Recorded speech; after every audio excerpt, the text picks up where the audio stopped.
Hey Gav, it is 11:30 p.m. and I just got home. I hate having one arm.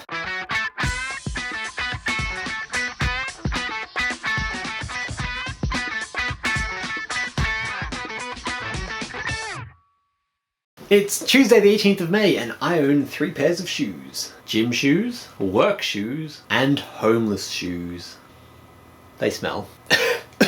It's 11:30 p.m, which means I have gone 25 hours without any entertainment. In the past 25 hours, I have not watched any TV, movies, DVDs, YouTube, I have not read any books, I have not read the paper, I have not listened to any music, and I have not played any video games. I did do half a Sudoku, but it was too hard, so I stopped. I picked today to do it because basically I haven't been home for the last 25 hours. At 10:30 last night I went to bed. This morning I woke up and went to work. Good morning Gav, it's 8:30 a.m. and I'm at work. And after work I went to Impro and then came here. The only real difference I made to my day is that I didn't get to read my book on the train. So that's 1 punishment complete and 1 to go. I'll be doing my public transport punishment once I have someone else to hold the camera for me. Today at work was my first day on the phones and we got like 4 calls in 8 hours. So we spent the entire day playing Pictionary. More on this on Thursday. Elizabeth, great videos on the weekend. Regarding the news and the election and all that, I'm not the best person to ask. I've been 18 for a while now, so I've voted a few times and I've always used the same system. And this is not a good system. You know my friend Brent? Yeah, whenever I have to vote, I ring Brent and I'm like, hey Brent, who should I vote for? And he's like, why is my phone a shoe? And I'm like, I don't know, I just use my hand and somehow we managed to communicate. No, but every time I have to vote, I ring Brent and I'm like, who should I vote for? And he tells me who to vote for. This is a terrible system for a couple of reasons. Firstly, the whole point of democracy is one man, one vote. This way, Brent gets 2 votes and I get none. Secondly, Brent works for the government, so he has a very vested interest in who I should vote for. So this next coming election, I might actually find out stuff about the people and work out